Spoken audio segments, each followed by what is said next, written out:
Salam, xoş gördük, əziz həmkarlar, dəyərli qonaqlarımız. Bu günləri biz UNEK Tədqiqat Mərkəzlərinin növbəti tədbirinə başlayırıq.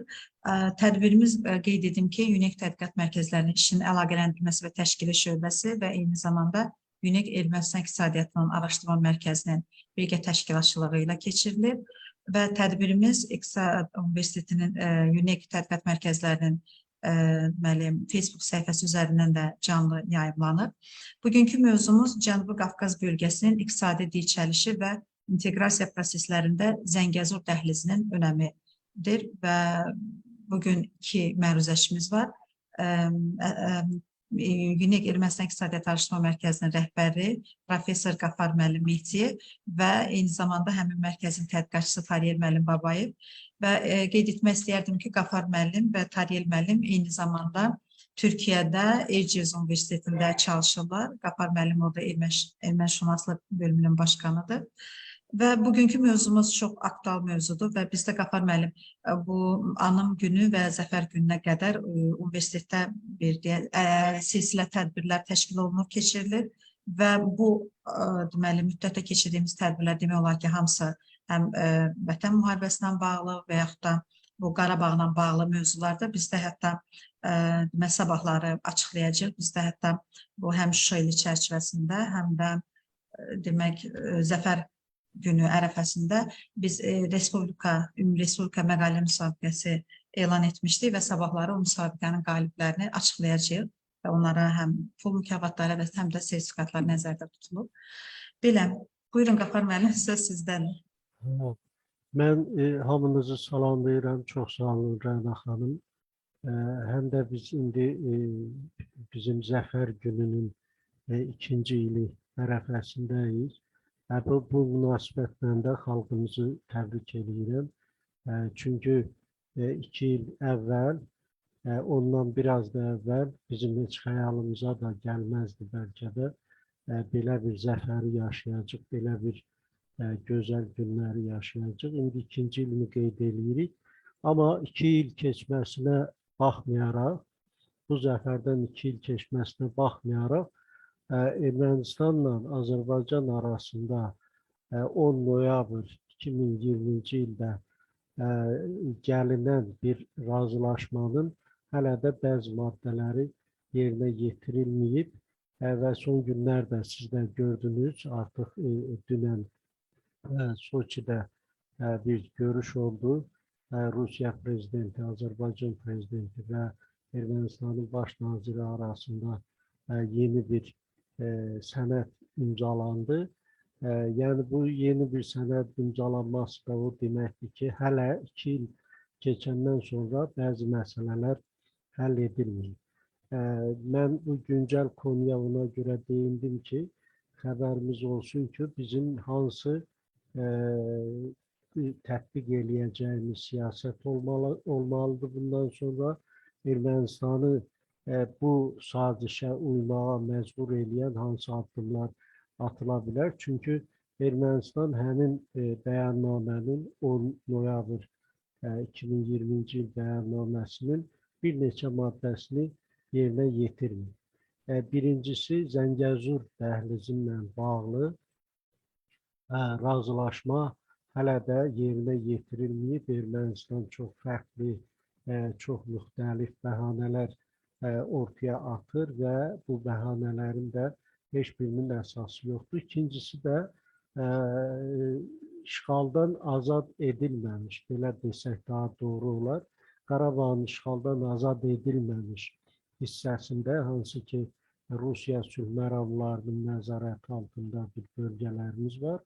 O bölgələrdən erməni silahlı qüvvələri hələ də çıxarılmır.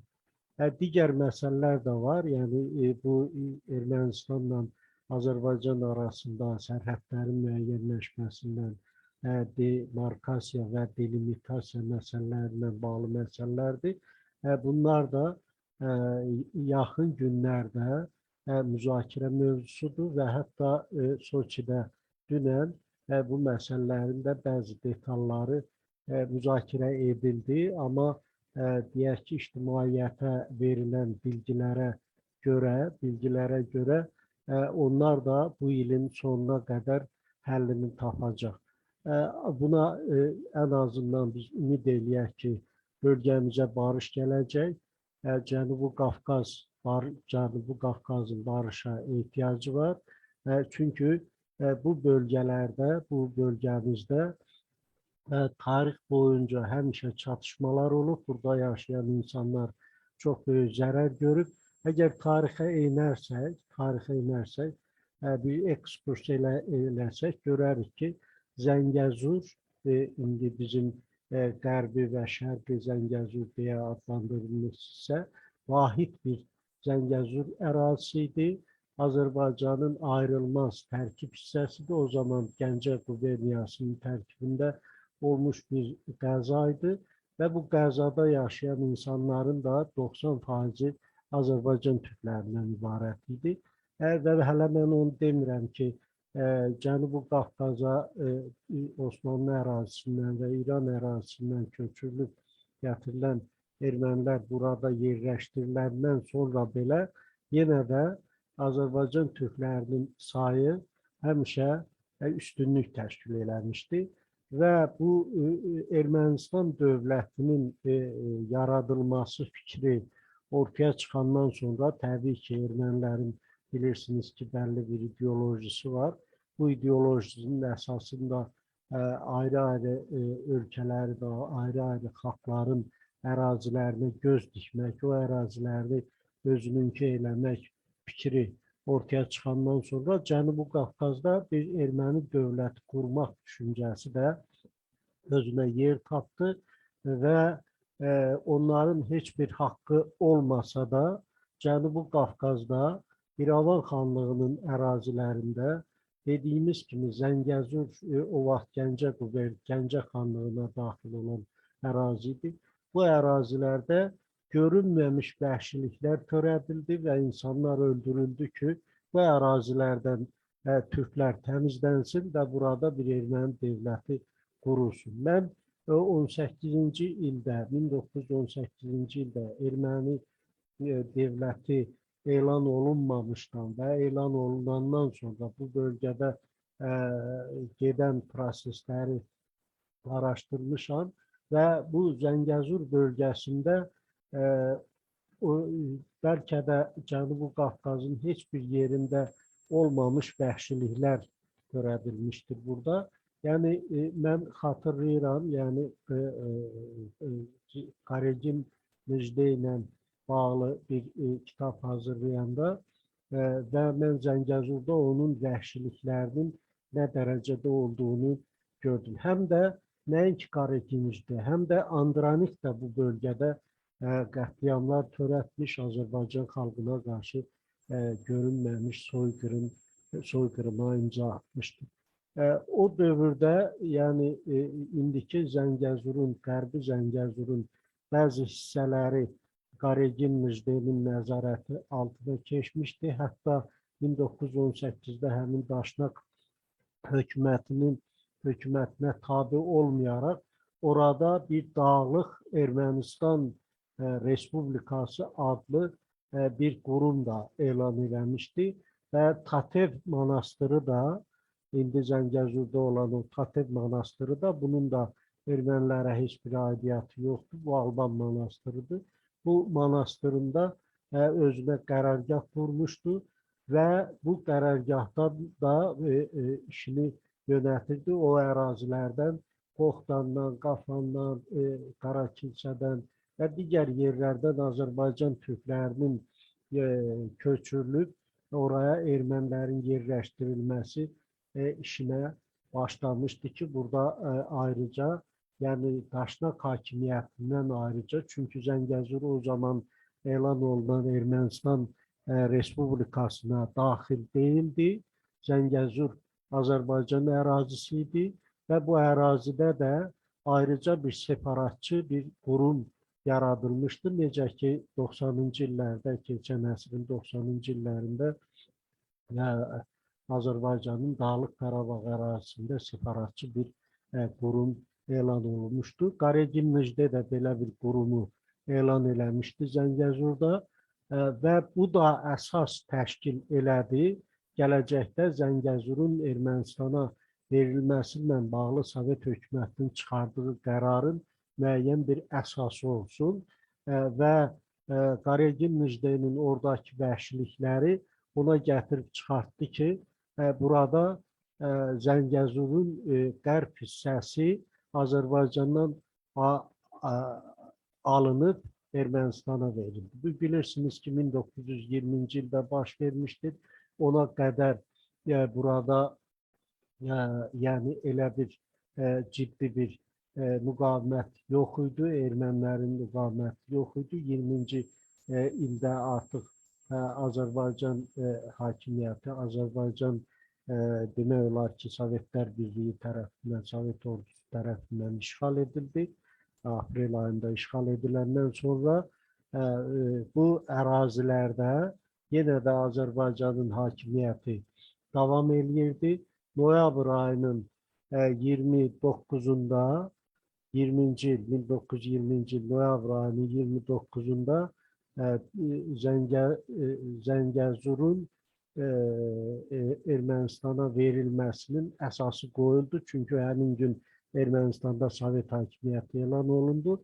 Bir neçə gün sonra Azərbaycan Xalq Deputatları Soveti, İnqilab Komitəsi elan elədi ki, ermənilərlə Azərbaycan türkləri arasında dostluğu bərpa etmək üçün, bu dostluğu qalıcı eləmək üçün Zəngəzur Ermənistana buraxılır. Daha sonraki illərdə də bunu qanuniləşdirməyə çalışdılar və qanuniləşdirdilər. Beləliklə, Qərbi Zəngəzurun bir hissəsi Ermənistana keçdi. Amma orada bəzi Azərbaycan kəndləri vardı. O kəndlər də daha sonraki tarixlərdə artıq Ermənistana verilməyə başladı. 26-cı ildə və 29-cu ildə ən əsası Nüvədi kəndinin Zəngəzurun əsas kəndlərindən, böyük kəndlərindən biri olan Nüvədi kəndinin Ermənistana verilməsi prosesi də başladı. Çox qəribədir ki, 1929-cu ildə Nüvədi kəndinin Ermənistana verilməsi gerçəkləşib, amma onu ta 1969-cu ilə qədər Azərbaycan Ali Soveti, yəni parlamenti təsdiqlənməyib. Bu kəndin verilməsi də və digər yaşayış məntəqələrinin Ermənistana verilməsi də qanunsuz olaraq həyata keçirilir. Ona görə də indi Azərbaycan bilirsiniz ki, Azərbaycan Xalq Demokratik Cumhuriyyətinin, Xalq Cumhuriyyətinin varisidir. Azərbaycan o zaman Azərbaycanın ərazisi 114.000 kvadrat kilometr idi və bu əraziyə Zəngəzur da həm qərbi ilə, həm şərqi ilə daxil idi. Zəngəzur bir bütöv idi və bu ərazini bölüb Ermənistana verilməsi əslində Sovet rəhbərliyinin ən böyük cinayətlərindən biri olmuşdur və həmin dövrdən sonra da orada yaşayan Azərbaycan türklərinin tədricən öz yaşayış yerlərindən, öz vətənlərindən qovulub çıxarılması prosesi başladı və bu proses ta 1988-ci ilə qədər davam elədi və o kulminasiya nöqtəsinə 1988-89-cu illərdə çatdı. İndi Zəngəzurun həmin qərb hissəsində bir nəfər belə Azərbaycanlı yaşadı. Mən istəyirəm diqqətli ona da çəkim ki, Zəngəzur strateji konumu etibarilə, strateji nöqtə olması etibarilə Türkiyə ilə Türk dünyası arasında bir dəhliz olub, hər zaman dəhliz olub. Çünki orada həmin tarixlərdə, yəni bizi 100 il bundan qabaq başqa millətlər yaşamırdı. Bizim həmin xalqlar da qardaş xalqlar idi, yəni eyni xalqlar idi. Həm Qafqazya türkləri, həm də Anadolu türkləri eyni kökə sahib idilər və bu dəhliz bütün Türk dünyasını birləşdirən bir nəqliyyat yeri olmuşdur və bu nəqliyyatdan da bizim dədələrimiz, babalarımız hər zaman istifadə eləmişdilər.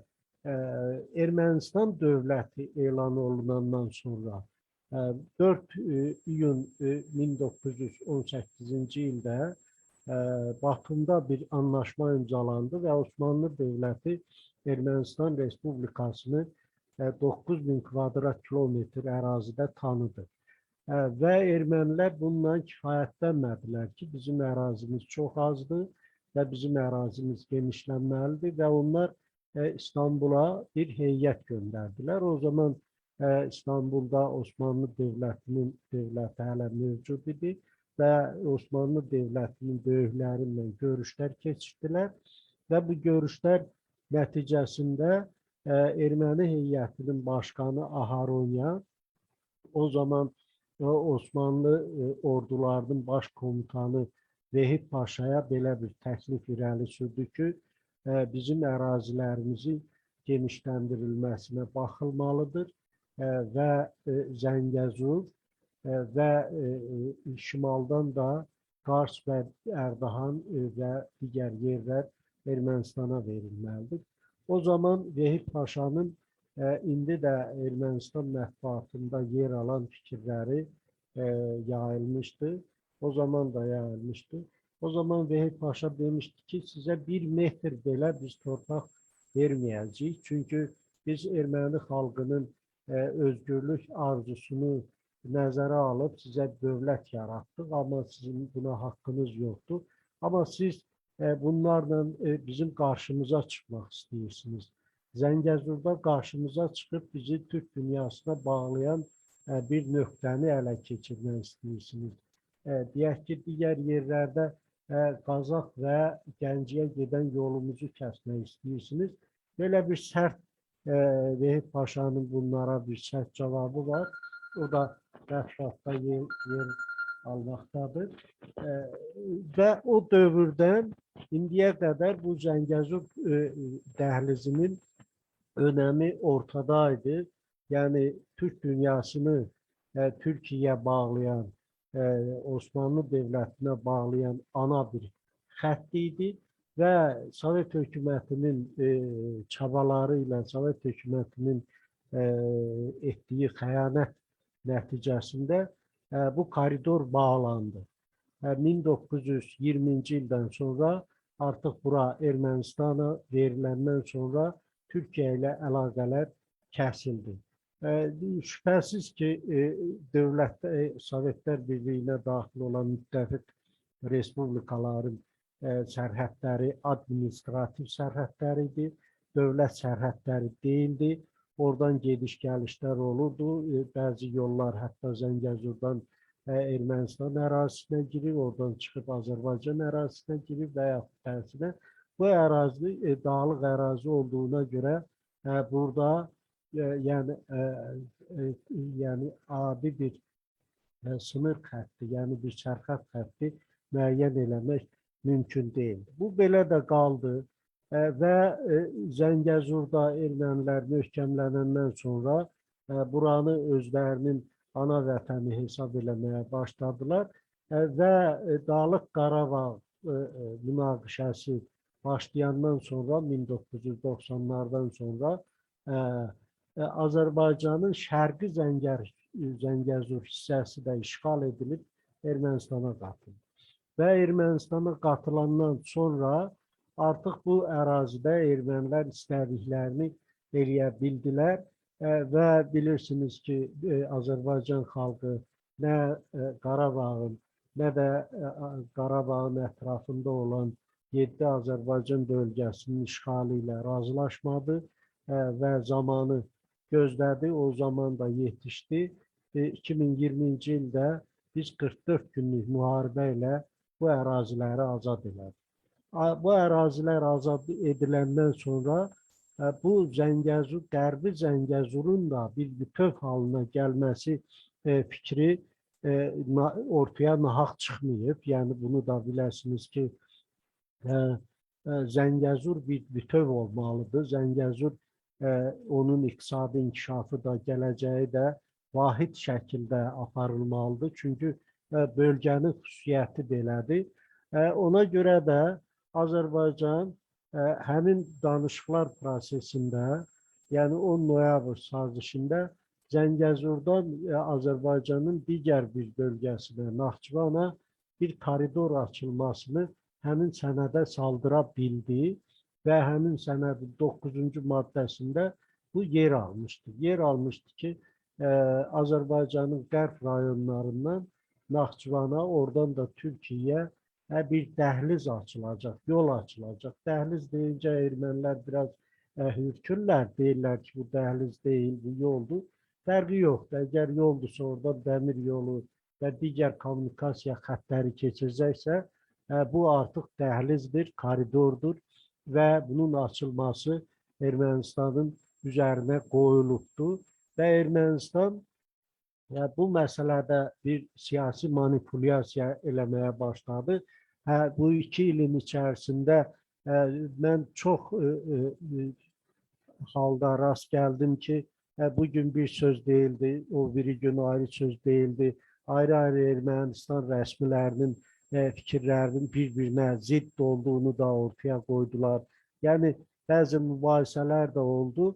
Ən sonunda da Paşinyan bir bəyanatla dedi ki, biz Zəngəzurdan Azərbaycana koridor verməyəcəyik.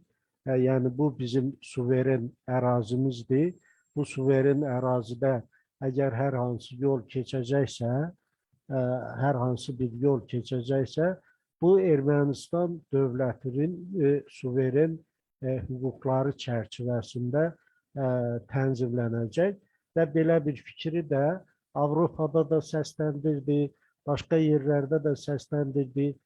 Dünənki görüşdə də həmin fikir səsləndirilib ki, Zəngəzurdan keçəcək koridorda Ermənistan dövlətinin gömrüyü və digər sərhəd xidməti və digər orqanları nəzarət edəcək. Halbuki, həmin sənəddə 20-ci ilin 10 noyabr sənədinin 9-cu bəndində elə yazılmayıb, buradan Ermənistan ərazisindən yolun çəkilməsi, Naxçıvana uzadılması nəzərdə tutulur və bu da Rusiyanın federal kəşfiyyat qüvvələri tərəfindən nəzarət olunacaq. Belə yazılıb.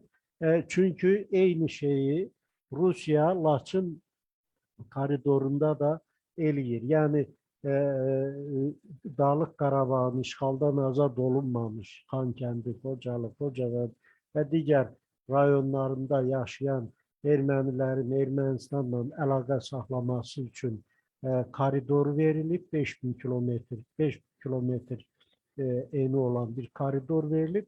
O koridordan onlar sərbəst şəkildə gedib gəlirlər, nəzarəti də Rusiya sülhməramlıları eləyir.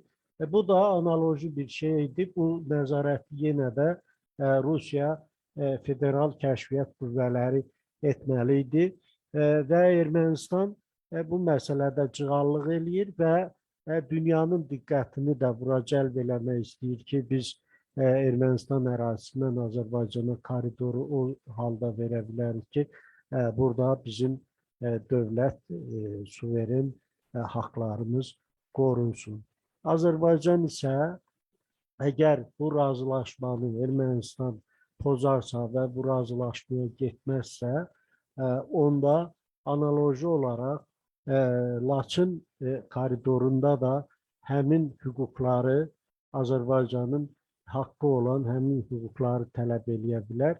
Mən də bu fikirdəyəm ki, əgər Laçın koridoru bir həftəliyinə bağlansa və yaxud başqa təsir vasitələrini işə salsaq, Ermənistan bu məsələnin üstünə gedəcək və dərhal Zəngəzur koridorunun açılmasından bağlı bəyanatlar verəcək. İndi məsələ bu yerdədir və biz gələk mövzumuzun başqa bir nöqtəsinə. Bu da Zəngəzur dəhlizinin önəmidir.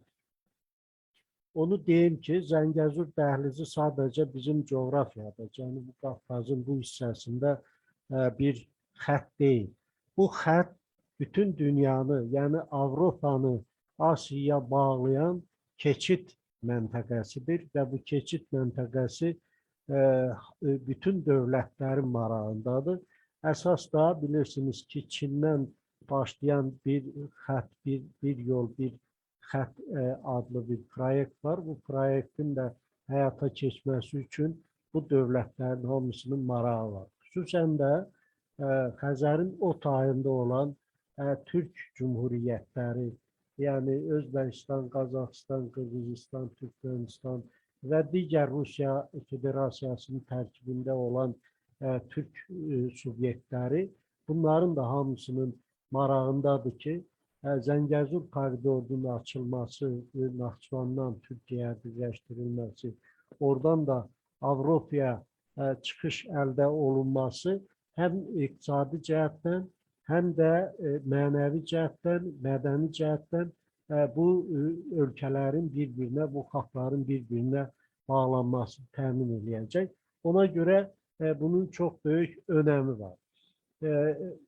Rusiya açısından da, Rusiyanın özünü bilirsiniz ki, indi son zamanlar Ukraynadakı bu savaşla Rusiyanın yəni güney tərəfə o iqtisadi bir gəlir mənbəyi kimi baxması və bu koridorla həm sərvətlərinin daşınması, həm digər işlərinin görülməsi məsələsi ortaya çıxıb və Rusiyada bunun vazkeçilməz olduğunu anlayır və bu mənada Rusiyanın özünün də marağındadır ki, bu koridor açılsın və buradan Rusiyada güneyə, yəni güney qanadına, cənub tərəfə öz yəni işlərini görmək üçün istifadə eləsin. Digər dövlətlərdə, yəni bölgədə olan dövlətlərdən Gürcüstanın da, İranın da bu koridorun açılmasından xeyri olar. Baxmayaraq ki, indi Karel müəllim burada İranın Zəngəzurla bağlı siyasətinə deyinəcək, mən ona toxunmaq istəmirəm. Amma ən çox fayda görəcək ölkə Ermənistanın özü olacaq. Çünki Ermənistan uzun illər Azərbaycanı onda ittiham eləyirdi ki, Azərbaycan Ermənistanı iqtisadi blokadaya alıb, bütün kommunikasiya xəttlərini kəsib. Əgər Zəngəzur koridoru açılacaqsa, Zəngəzurdan bu yol açılacaqsa, Azərbaycanda Ermənistana öz ərazisindən Rusiyaya çıxış əldə etmək imkanı yaradacaq. Yəni bu, həm də Ermənistan dəmir yollarının digər hissəsində, İcevan, Qazax, Akstafa hissəsindən dəmir yollarının açılıb və birbaşa Azərbaycan ərazisindən keçərək Rusiyaya ulaşmasına imkan sağlanacaq. Çünki Ermənistanın Rusiya ilə bir qara bağlantısı yoxdur. Onun Gürcüstan tərəfdən yuxarı Lars deyilən bir hissə var. O da ilin 7-8 ayı qarla örtülü olur. Oradan da Ermənistan yüklərinin Rusiyaya daşınması və ya tərsinə geri gətirilməsi mümkün deyil. Ermənistan əgər Azərbaycan ərazisindən həm dəmir yolu, həm ümumiyyətlə qara yol əldə edərsə, onun ekonomik cəhətdən inkişaf eləməsi mümkündür və bunu Ermənistandakı iqtisadçılar da hesablayırlar və Ermənistanın blokadadan çıxarılması üçün belə bir siyasi addımın atılmasını tövsiyə eləyirlər. Baxmayaraq ki, Ermənistan da bilirsiniz ki, bu məsələdə Zəngəzur dəhlizi məsələsində siyasi manipulyasiya edir. Bunun da arxasında çox başqa niyyətlər var. Bu niyyətlərdən biri də Avropanı, Qərbi bura cəlb eləməkdir. Qərbi cəlb eləməklə məğlub olduğu Qarabağda yenidən ermənilərə hansısa haqq və hüquqlar almaq istəyidir. Buna da artıq bunu artıq eləmək mümkün deyil. Çünki dünən də Azərbaycan prezidenti cənab İlham Əliyev Soçidə dedi ki, Qarabağ məsələsi həll edilmişdir. O müzakirə mövzusu ola bilməz. Ermənistanla biz başqa məsələləri müzakirə edə bilərik. Sərhədlərin təyin olunması, müəyyənləşməsi və Zəngəzur dəhlizinin açılmasına bağlı məsələlər müzakirə edilə bilər. İndi belə bir mənzərə alınmışdır. Ermənistan nə qədər cığallıq eləsə də, nə qədər bu işi pozmağa çalışsa da, uzatmağa çalışsa da, Zəngəzurdan Naxçıvana açılacaq yol reallıqdır. Bu bütün ölkələrin, bütün dövlətlərin marağındadır.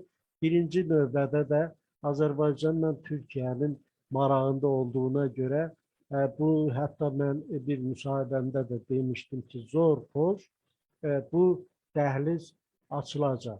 Ermənistan əgər çox müqavimət göstərsə, bölgədə yenə gərginlik yaranacaq və bu gərginlik müharibəyə də çevrilə bilər, geniş miqyaslı ya lokal müharibələrə də çevrilə bilər və bu müharibəni mən belə bilirəm ki, Ermənistan və Ermənistan xalqı da istəmir. Çünki bir Qarabağ müharibəsində, ikinci Qarabağ müharibəsində onlar bundan lazımi dərs götürüblər və onlar ikinci bir belə gərginliyin, bir savaşın çıxmasına qarşıdırlar və Ermənistanı mən izlədiyimə görə Ermənistanda gedən proseslərə bir analiz edərək o qənaətə gəlmək mümkündür ki, Ermənistan cəmiyyətinin özü də Paşinyanın bu şıltaqlığına, Paşinyanın bu ziddiyyətli bəyanatlarına qarşı gedir və Zəngəzurla bağlı məsələ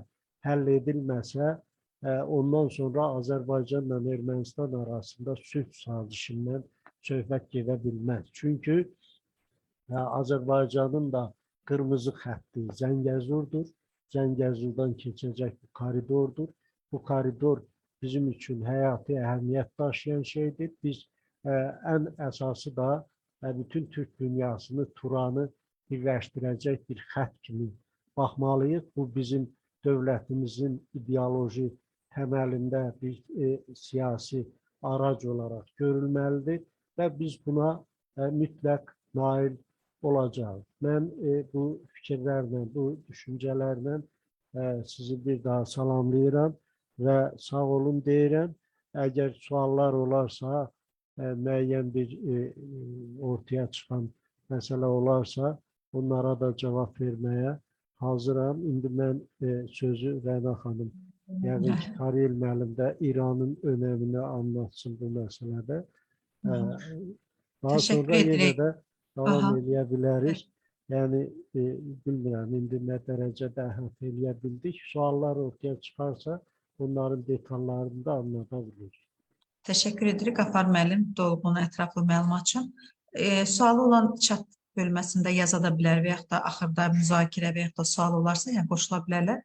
İndi isə sözü verək Tariyel müəllimə. Buyurun Tariyel müəllim. Səsinizi zəhmət olmazsa açın Tariyel müəllim. Mən də sizin hər kəsi salamlayıram. Bu qarşıdan gələn Zəfər bayramımız münasibəti ilə hər kəsi təbrik edirəm. Bu bizim bir milli bayramımızdır. İnşallah bunu Türkiyədə də, Bakıda da qeyd edəcəyik. Qafar müəllim artıq çox ətraflı danışdı. İstər Ermənistanla Azərbaycan arasındakı münasibətlərdən, istər regiondakı mövcud durumdan.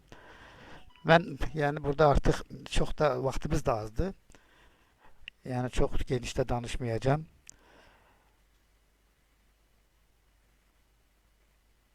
Bizdə əsas mövzu Zəngəzur koridoru oldu. Zəngəzur koridorunun önəmi nədir bizim üçün?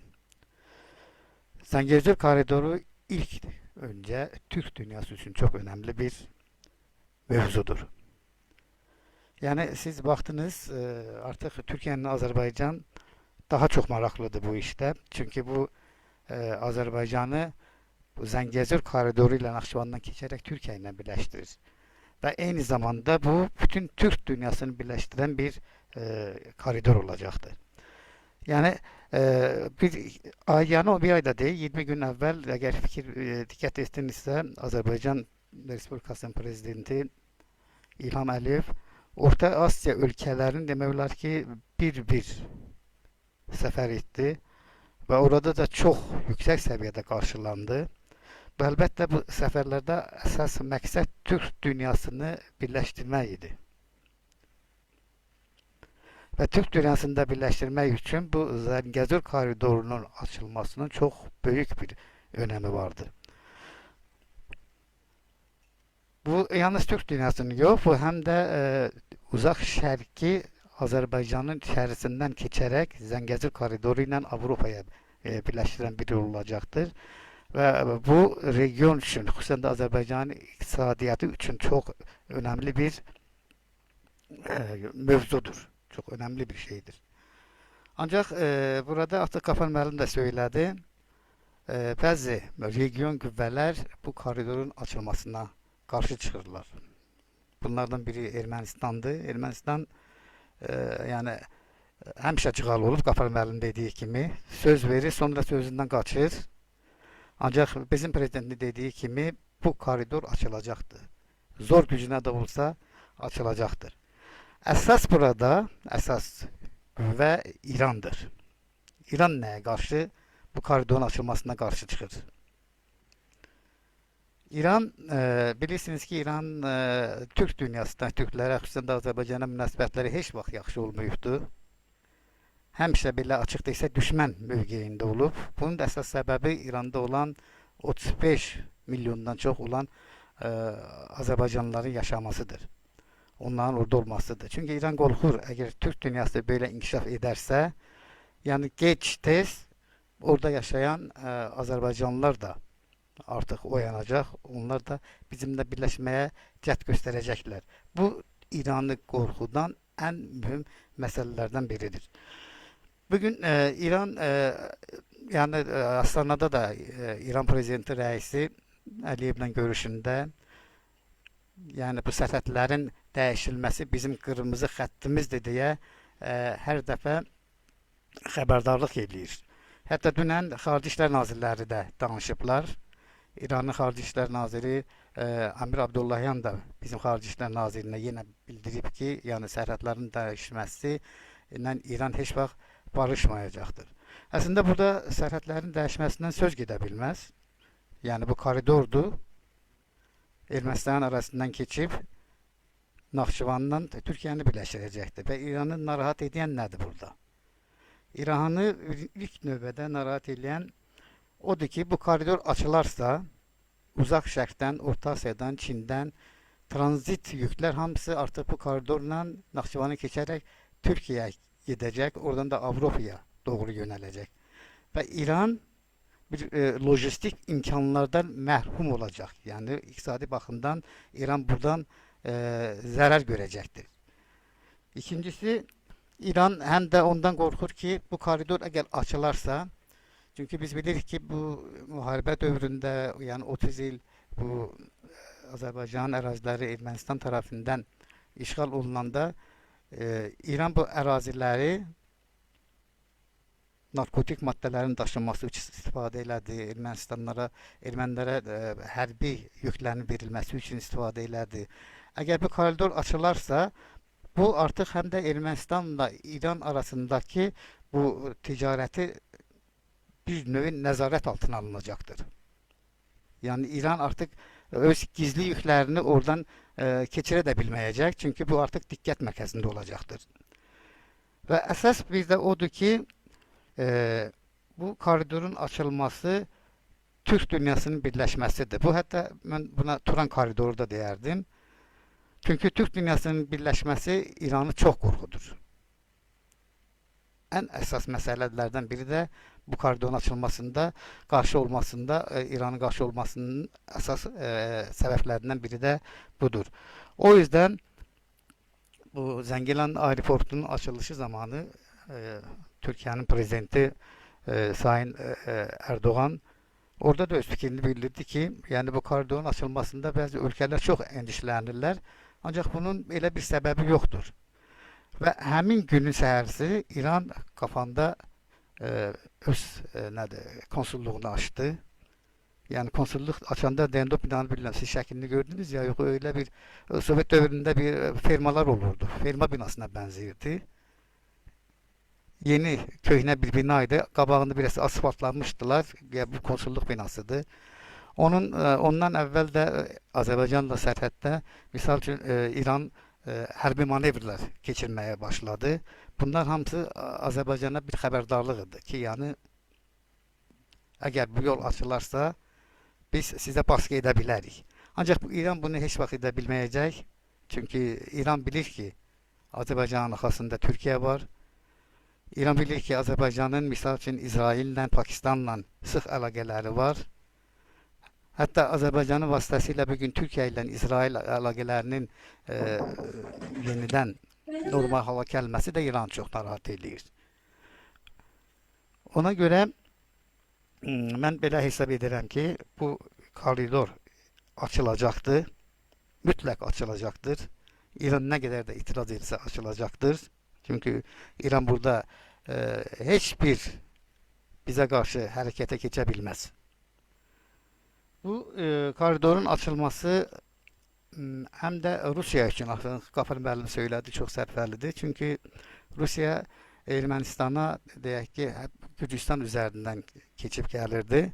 Ancaq bunun üçün daha yaxşı Azərbaycan üzərindən bu koridordan keçib getməkdir. Bu həm Ermənistana onun yolunu açır, həm də Avropa ilə Rusiyanın tranzit əlaqələrinin imkanlarını yaranması, əlaqələrin yaranmasına imkan yaradır. Və bir məsələni də söyləyim. İranı bir də narahat edən məsələlərdən biri də budur ki, Türk təşkilatlarının sədri Bağdad Avdayevlə yəqin ki, İlham Əliyevin görüşünü gördünüz. Yəni İranın Azərbaycana qarşı bu Qafanda konsulluq açmasından sonra bu sərhəddə hərbi manevr etməsindən sonra İlham Əliyev Bağdad Amrayevə xaricdə yaşayan Azərbaycanlıların durumunun da bu təşkilatda müzakirə olunması məsələsini ortaya qoydu. Bu artıq bəllidir ki, xaricdə yaşayan Azərbaycanlılar deyincə İlham Əliyev İranda yaşayan 35 milyon Azərbaycanlı nəzərdə tuturdu. Və bundan sonra İran, əgər İranın televiziyaları, bütün mətbuatı, xüsusən də Azərbaycan üçün verilən bir televiziya proqramı var səhər, hər gün Azərbaycana qarşı orada materiallar gedir, Azərbaycana qarşı bir bəhanələr axtarırlar, Azərbaycanda bəzi müxalif qüvvələrin çıxışlarını istifadə edərək, yəni bizə qarşı təbliğatlar aparırlar. Bizdə də əlbəttə bu davam edir. Xüsusən AzTV bu son zamanlar İrana qarşı yəni dəyərli, layiqli verilişlər verir. Burada İranı çox narahat edir. Yəni bizdə əsas bunu söyləyim ki, artıq vaxtımız azdır. Mən də çox danışmayacağım burada. Bizim məqsədimiz olan Zəngəzur koridoru mütləq açılacaqdır. Mən buna əminəm. Qafar müəllim də bunu söylədi. Mən bunu söyləyə bilərəm hələlik. İnşallah növbəti seminarlarda daha geniş danışarız. Çox sağ olun. Təşəkkür edirik. Bəli, Fərid müəllim, təşəkkür edirik. Mən təşəkkür edirəm. Və sizin dediklərinizə də biz də şəritik. Belə Qafar müəllim, nəsə əlavəniz varsa buyurun, olmasa bəlkə müzakirə üçün kim istəyirsə söz verə bilər. Bəli, yəni müzakirə üçün ya suallar ola bilər, sual verə bilərlər. Buyursunlar.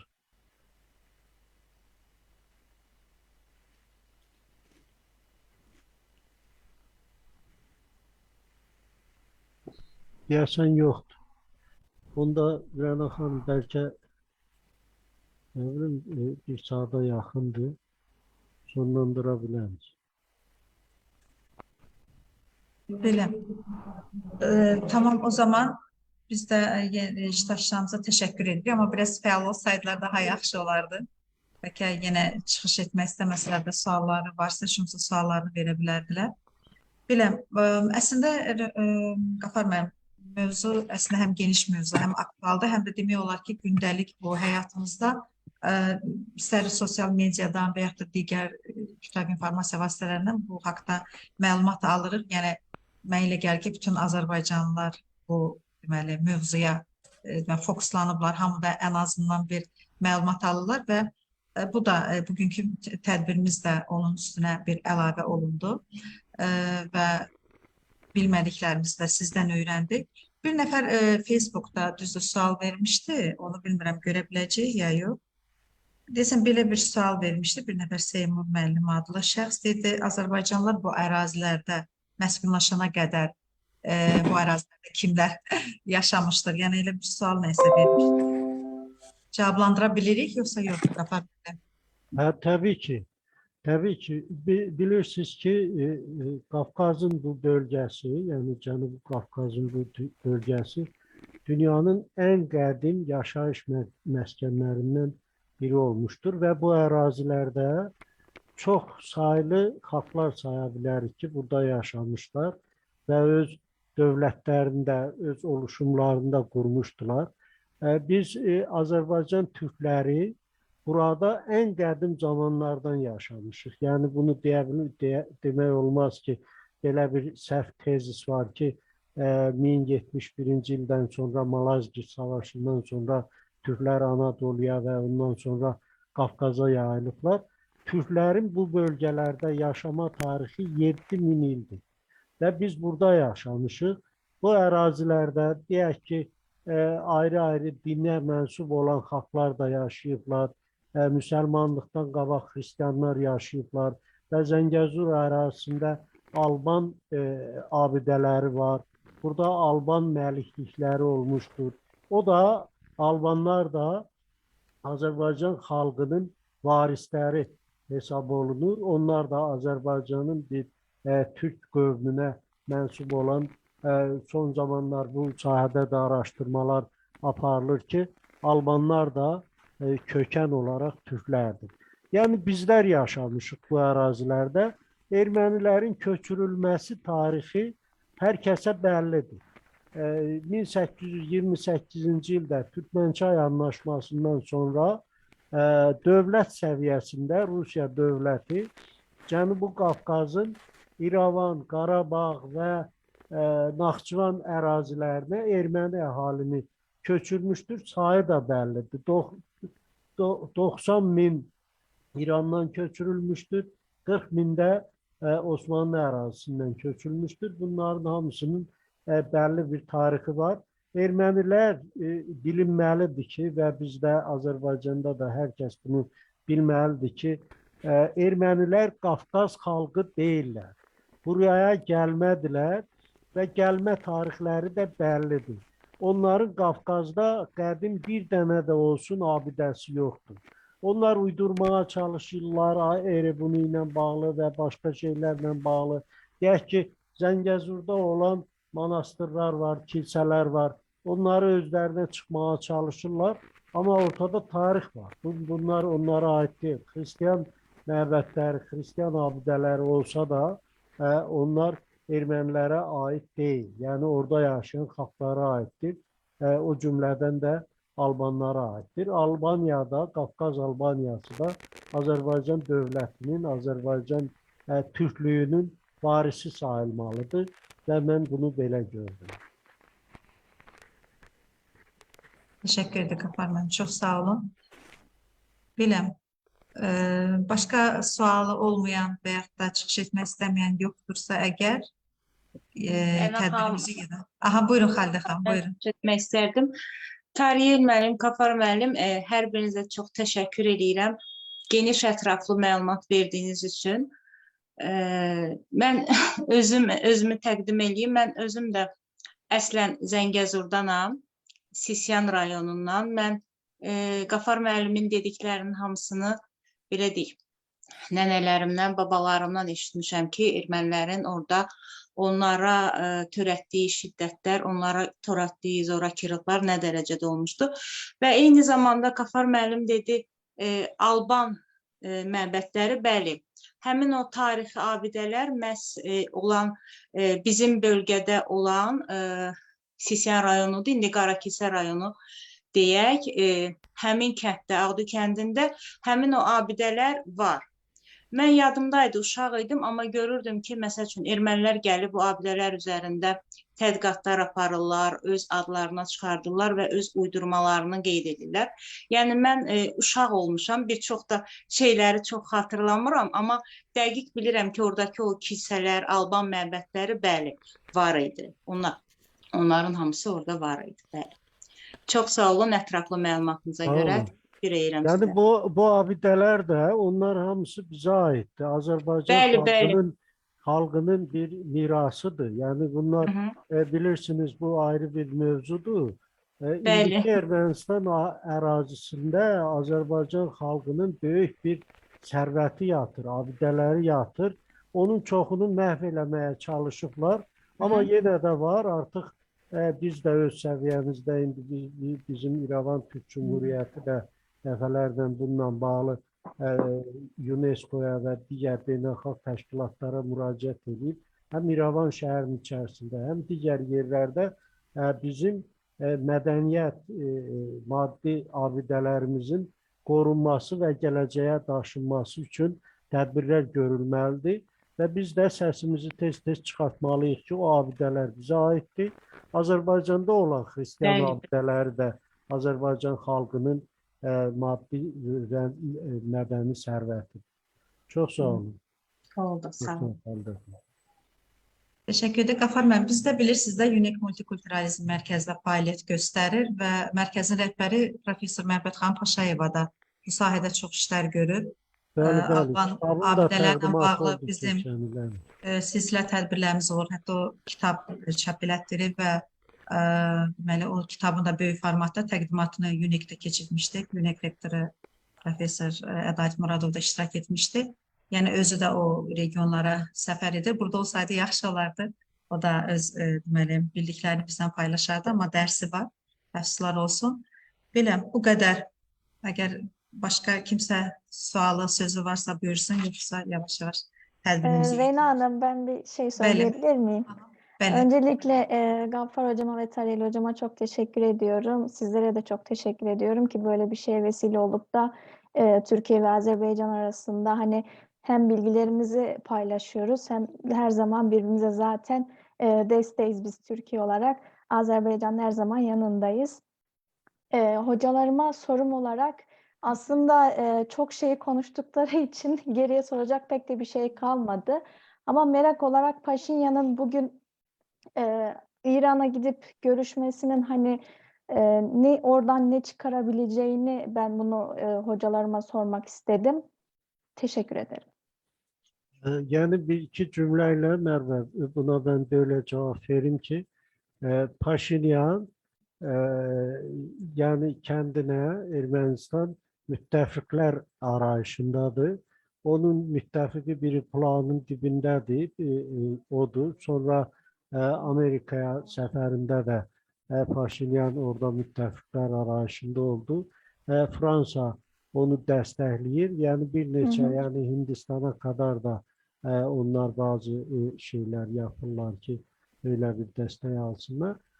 İran, Azerbaycan, biraz önce Tarih Hoca çok iyi yani aydınlattı bunu. Evet, söyledi. Yani İran'ın Azerbaycan'la ilgili, Türk dünyasıyla ilgili endişeleri var ve her zaman da İran Ermenistan'a yardım etmiştir. Yani işgal zamanında da, işgaldan önce de, sonra da Ermenistan'ın yanında olmuştur. Şimdi de Soçi'den derhal İran'a gitmesi, yani İran'la meseleleri istişare etmesi bundan kaynaklanan bir şeydir. İran Ermenistan'ın müttefikidir. Biz böyle görmeliyiz, böyle duymalıyız ki, yani böyle de algılamalıyız. Başka şey yok. Teşekkür ederim hocam. Tamam.